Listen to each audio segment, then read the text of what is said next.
হয় আজি যেহেতু 5 বছৰ অতিক্ৰম কৰিলে আমাৰ যেতিয়া চৰকাৰ ভিতৰত আজি আপোনালোকে ৰাতিপুৱাৰ ভাগৰ পৰা আজি চেলিব্ৰেট কৰি আছে এইখিনিতো আপুনি কোনো বিটিআৰ বাকি কি ক'ব?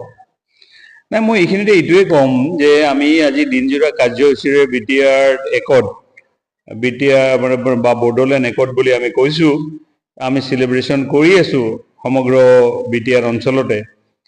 আমাৰ উল্লেখযোগ্য কথাটো হ'ল এইখিনিতে যে আমাৰ বিটিআৰ একৰ্ডৰ আগেও 1993 চনৰ BSc চুক্তি হৈছিলে। সেই সময়ত আমাৰ চাংচুঙা খুংগুৰ বসুমতাৰীৰ নেতৃত্বত BSc গঠন হৈছিলে, কিন্তু তেওঁলোকেও বিটিআৰ অঞ্চলৰ ৰাইজক যি সপোন আছিলে আৰু এই অঞ্চলত যি আশা আছিলে বড়ো ৰাইজৰ লগতে অন্যান্য জাতি জনগোষ্ঠীৰ সেই আশা পূৰণ কৰিব নোৱাৰিলে। আৰু পৰৱৰ্তী সময়ত এই অঞ্চলত আৰু বিভিন্ন ইয়াতে আন্দোলন বিভিন্ন বিক্ষিপ্ত ঘটনা হৈ থাকিলে আৰু শেষত 2003 চনত BTC চুক্তি স্বাক্ষৰিত হৈছিলে। হাগ্ৰামা মহিলাৰী সেই সময়ত BLDৰ কামাণ্ডাৰ আছিলে, হাগ্ৰামা মহিলাৰী আমাৰ চেয়াৰমেন আছিলে BLDৰ চন্দন ব্ৰহ্ম। এখেতসকল লৈ সেই সময়ত ভাৰতবৰ্ষৰ গৃহমন্ত্ৰী আছিলে লালকৃষ্ণ আদৱানীদেৱ আৰু অসমৰ মাননীয় মুখ্যমন্ত্ৰী আছিলে শ্ৰীযুত তৰুণ গগৈ ডাঙৰীয়া। তেখেতসকলে ত্ৰিপাক্ষিক চুক্তি স্বাক্ষৰিত হৈছিলে, কিন্তু BTC চুক্তি হোৱাৰ পিছত ক্ষমতালৈ হাগ্ৰামা মহিলাৰী আহিলে। তেওঁলোকে প্ৰায় 17 বছৰ এই অঞ্চলত শাসন কৰিলে, বিভিন্ন উন্নয়ন কাম কাজ তেওঁলোকে কৰিছে, নকৰা নহয়, কিন্তু ৰাইজৰ মাজত যিদৰে সমন্বয় আৰু ভাতৃত্ববোধ আনিব লাগিছিল বা এই অঞ্চলত যেনেকৈ শান্তি স্থাপন কৰিব পাৰিব লাগিছিল হাগ্ৰামা মহিলাৰ নেতৃত্বত সেই সময়খিনিত কিন্তু ইয়াতে শান্তি পৰিৱেশ বিৰাজ নকৰিলে, বৰঞ্চ বিভিন্ন সময়ত 2008, 2012, 2014 এনেকৈ সময়ে সময়ে বিভিন্ন ধৰণৰ গোষ্ঠীগত সংঘৰ্ষ হৈ সৃষ্টি হৈছিলে, যাৰ ফলত আমাৰ বিশেষকৈ সংখ্যালঘু সম্প্ৰদায়কে ধৰি বিভিন্ন জাতি জনগোষ্ঠীৰ লোক উগ্ৰবাদী বা সন্ত্ৰাসবাদীৰ হাতত নিহত হ'ব লগা হৈছিলে, বিভিন্ন ঠাইত জুই জ্বলিছিলে, বিভিন্ন অঞ্চলৰ মানুহ পলাই যাবলগীয়া হৈছিলে, মুঠতে এক হাহাকাৰ পৰিস্থিতিৰ সৃষ্টি হৈছিলে। আৰু সৰ্বশেষত 2020 চনৰ 27 জানুৱাৰীত ঐতিহাসিক বিটিআৰ চুক্তি স্বাক্ষৰিত হ'ল।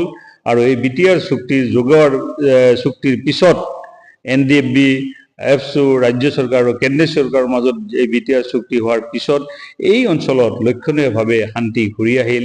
এই অঞ্চলৰ মানুহৰ মাজত সমন্বয় দৃঢ় হ'ল আৰু এই অঞ্চলত এটাৰ পিছত এটা উন্নয়ন হ'বলৈ ধৰিলে।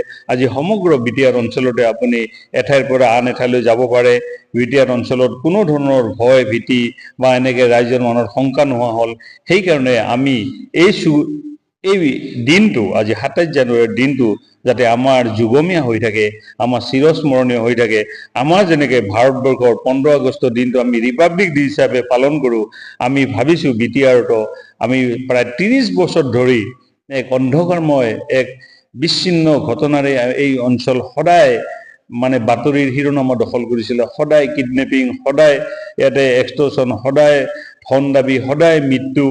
তাৰ এক অৱসান ঘটি নতুনকৈ ইয়াতে এক শান্তি আহিছে। আৰু বিশেষকৈ BTC চুক্তিৰ পিছত হাগ্ৰামা মহিলাৰীৰ দিনত কিন্তু ইয়াত বহু ধৰণৰ ঘটনা হৈ গৈছে, বহু মানুহৰ প্ৰাণহানি হৈছে।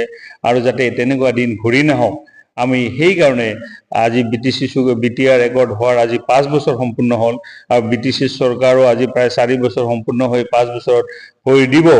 এই সময়খিনিত কিন্তু বিটিআৰ অঞ্চলত বা আমাৰ এই মথনগুৰি অঞ্চলতো ৰাইজে কিন্তু সুন্দৰকৈ টোপনি মাৰিব পাৰিছে।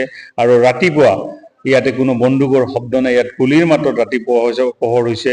আৰু বিভিন্ন অঞ্চলত ৰাতিপুৱাৰ পৰা এটা ঠাইৰ পৰা এটা ঠাইত মানুহে আদান প্ৰদান কৰি কাম কাজ কৰাৰ এক পৰিৱেশ আহিছে। এই যাতে ভাল সময়খিনি আমি ধৰি ৰাখিব পাৰোঁ আৰু আমি সেইকাৰণে EPPL দলৰ কৰ্মীসকলে আৰু BJP দলৰ কৰ্মীসকলে আৰু আমাৰ বিটিআৰ চৰকাৰে একেলগে আমি এই অঞ্চলৰ ৰাইজক সজাগ কৰিছোঁ যাতে কোনো ধৰণৰ আৰু এনেকৈ বিভেদকামী শক্তিয়ে এই অঞ্চল আৰু বেয়া দিনৰ অশান্তিময় পৰিস্থিতিৰ সৃষ্টি কৰিব নোৱাৰে। আৰু আমাৰ মাজত যাতে একতা আৰু ঐক্য আৰু আমাৰ যি উন্নয়ন, এই উন্নয়ন যাতে ধাৰাটো অব্যাহত থাকে, তাৰ কাৰণে আমি আজি দিনজোৰা কাৰ্যসূচীৰে চেলিব্ৰেশ্যন কৰিছোঁ আজি 27 জানুৱাৰীৰ এই ঐতিহাসিক বিটিআৰ একৰ্ড ডেটো। বিশেষকৈ আমাৰ মানে কি ৰাজনীতি ভাষাত কয়, বিশেষকৈ বিটিআৰত ক'ব গ'লে BPF আৰু BPL মাজতে টক্কৰ হৈছে, বিভিন্নজনে বিভিন্ন কথা কয়। এতিয়া হাগ্ৰামা চৰকাৰে কয় কি আপোনালোকে অকল হাগ্ৰামা কাম কৰি থৈ যোৱাটোহে মেৰামতি কৰে, কি ক'ব? নহয়, আমি হাগ্ৰামা মহিলাৰে বিটিচি চুক্তিৰ পিছত সেই সময়ত কেন্দ্ৰীয় চৰকাৰে ইয়াত যথেষ্ট পেকেজ দিছিলে আৰু অসমত সেই সময়ৰ কংগ্ৰেছ চৰকাৰ আছিলে, মাননীয় মুখ্যমন্ত্ৰী তৰুণ গগৈদেৱ আছিলে, ইয়াত যথেষ্ট পেকেজ দিছিলে। আৰু কাৰণ সেই সময়ত এই অঞ্চলৰ আন্দোলনৰ পৰত বিভিন্ন অঞ্চলৰ দলং, স্কুল ঘৰ, হস্পিটাল সকলো ঠাইতে মানে ক'ৰবাত স্কুল ঘৰ জ্বলিছিলে, ক'ৰবাত দলং জ্বলিছিলে, ক'ৰবাত বোম বিস্ফোৰণ হৈ ক'ৰবাত বিভিন্ন অঞ্চলত যাতায়াত ব্যৱস্থা বিচ্ছিন্ন হৈ গৈছিলে। তাৰ কাৰণে যথেষ্ট টকা পেকেজ আহিছিলে। আমাৰ সেই সময়ৰ হাগ্ৰামা মহিলাই কিছু কাম কৰিছিলে, নকৰা নহয়, ইনফ্ৰাষ্ট্ৰাকচাৰ হৈছিলে তেওঁৰ দিনত। কিন্তু তেওঁ যিদৰে ইয়াতে এক পৰিৱেশ বনাব লাগিছিলে, শান্তিৰ পৰিৱেশ, আৰু যিধৰণে শিক্ষাৰ ব্যৱস্থাটো ইয়াতে ধৰি ৰাখিব লাগিছিলে, সেই সময়ত আমাৰ ইয়াত এডুকেশ্যনটো একদম নাইকিয়া হৈ গৈছিলে।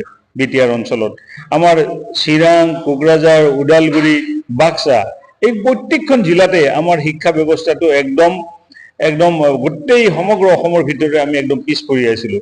কিন্তু লক্ষণীয় কথাটো হ'ল আমাৰ নতুন চৰকাৰ অহাৰ পিছত, প্ৰমোদ বড়ো ডাঙৰীয়া চৰকাৰ অহাৰ পিছত এই অঞ্চলত কিন্তু শিক্ষাৰ ব্যৱস্থা যথেষ্টখিনি উন্নয়ন হ'ল। আৰু আজি লক্ষণীয়ভাৱে আপুনি সমগ্ৰ অসমতে আমাৰ চিৰাং আৰু বাক্সা জিলাই মেট্ৰিক আৰু হায়াৰ ছেকেণ্ডাৰীত প্ৰথম স্থান দখল কৰিবলৈ সক্ষম হৈছে। আমাৰ যোৱা কিছুদিন আগতে APSCৰ পৰা আমাৰ ৰিজাল্ট ওলাইছে, সমগ্ৰ বিটিআৰ অঞ্চলত প্ৰায় 40ৰো ওপৰত আমাৰ ল'ৰা ছোৱালীয়ে APS ACS অফিচাৰ হ'বলৈ সক্ষম হৈছে। গতিকে এক আমূল পৰিৱৰ্তন আহিলে ইয়ালৈ। আৰু ইয়াত যি আমাৰ স্পৰ্টছ আছিলে, খেল ধেমালি আছিলে, এই ক্ষেত্ৰতো বিটিআৰ অঞ্চল এতিয়া যথেষ্টখিনি আগবাঢ়িছে। আৰু তেওঁলোকে আমাৰ লগত তুলনা কৰে হয়, কিন্তু আমি বৰ্তমান ইয়াৰ মানুহৰ যি মানসিকতা আছিলে